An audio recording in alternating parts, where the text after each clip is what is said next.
Assalamualaikum dan salam sejahtera. Selamat datang ke dalam channel ini. Sebelum mula, sila tekan subscribe dan aktifkan butang loceng agar anda sentiasa mendapat info terbaru dan panas daripada channel ini. Terima kasih. Azalina tidak wajar beri pandangan dalam siasatan kes Hakim Muhammad Nazlan. Menteri di Jabatan Perdana Menteri Undang-Undang dan Reformasi Institusi, Datuk Seri Azalina Othman Said, tidak wajar memberi pandangan dan maklum balas terhadap siasatan Suruhanjaya Pencegahan Rasuah Malaysia SPRM membabitkan kes Hakim Mahkamah Rayuan Datuk Muhammad Nazlan Muhammad Ghazali. Perkara itu ditegaskan oleh pakar perlembagaan Profesor Madya Dr. Muhammad Fatih Yusof yang berpandangan maklum balas Azalina yang mengesahkan persoalan itu tidak menepati prinsip bidang kuasa penentuan pelanggaran kod etika hakim yang terletak di bawah kuasa Badan Kehakiman sesuai dengan perkara 125-3 Perlembagaan Persekutuan. Persoalan Peguam Datuk Seri Najib Razak Tan Sri Syafiq Abdullah yang dilaporkan menulis surat kepada Azalina meminta menteri mengesahkan SPRM mendapati Nazlan berkonflik kepentingan ketika mempengerusikan kes SRC International atau tidak, sewajarnya tidak perlu diberikan jawapan atau maklum balas, katanya dalam kenyataan. Kenyataan itu mengulas pandangan Azalina Othman yang menyatakan laporan berhubung pelanggaran kod etika hakim membabitkan Muhammad Nazlan sudah dikemukakan kepada Ketua Negara, Hakim Negara Tun Tengku Maimun Tuan Man. Pada Februari lalu, Azalina berkata, pelanggaran itu dikenal pasti menerusi kesimpulan dikemukakan dalam laporan SPRM.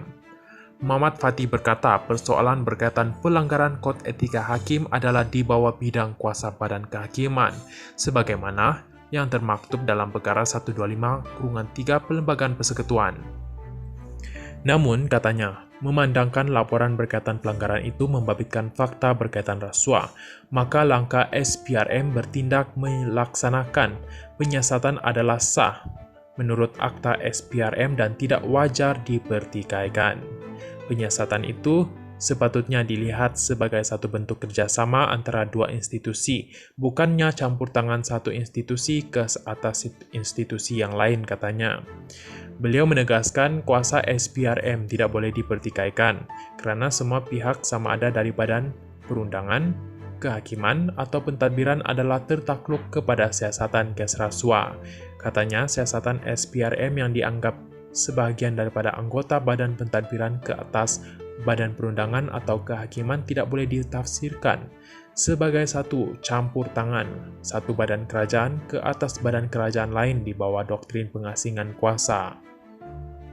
Majlis Peguam Negara tidak sewajarnya mempertikaikan kuasa SPRM ini.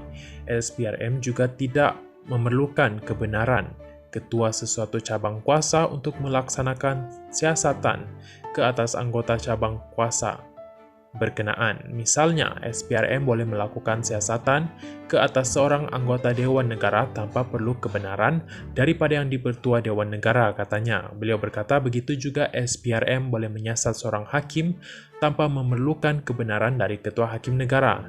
Namun, tegas beliau, SPRM tidak boleh menentukan persoalan sama ada Nazlan sudah melanggar kod etika hakim atau tidak, kerana ia adalah badan kuasa kehakiman. Justru beliau menggesa semua institusi yang menguruskan keadilan dan undang-undang dalam negara mengendurkan perbezaan dan menamatkan pertikaian terbuka antara satu sama lain berkaitan kes Muhammad Nazlan. Perbezaan pandangan Badan Kehakiman, SPRM, Majlis Peguam serta Azalina berkaitan kes itu boleh memberikan imej tidak baik terhadap kewibawaan pihak berkuasa dalam memastikan pemerintahan yang cekap, adil dan bersepadu dalam menghadapi cabaran rasuah negara. Tidak dinafikan setiap pihak, termasuklah Badan Kehakiman dan Badan Penguatkuasaan Undang-Undang seperti SPRM, mempunyai peranan dan tanggung jawab tersendiri yang perlu dilaksanakan. Komunikasi yang baik antara badan-badan penting ini amat penting agar wujud persepahaman yang positif, terutamanya berkaitan dengan pelaksanaan bidang kuasa masing-masing, katanya. Muhammad Fatih berkata, kecelaruan dalam menetapkan bidang kuasa boleh diatasi dengan komunikasi yang baik antara badan-badan yang berbagi. Katanya, rakyat tidak berminat mengetahui siapa yang berkuasa untuk melakukan apa yang serentak. Mereka inginkan kerajaan yang cekap, adil dan kukuh dalam mentadbir dan melaksanakan undang-undang bagi menegakkan keadilan serta menghapuskan penyelewengan. Kita mengharapkan pihak-pihak yang berwajib tidak mengelirukan rakyat dan memberikan mesej yang salah kepada rakyat, katanya lagi. Terima kasih kerana menonton.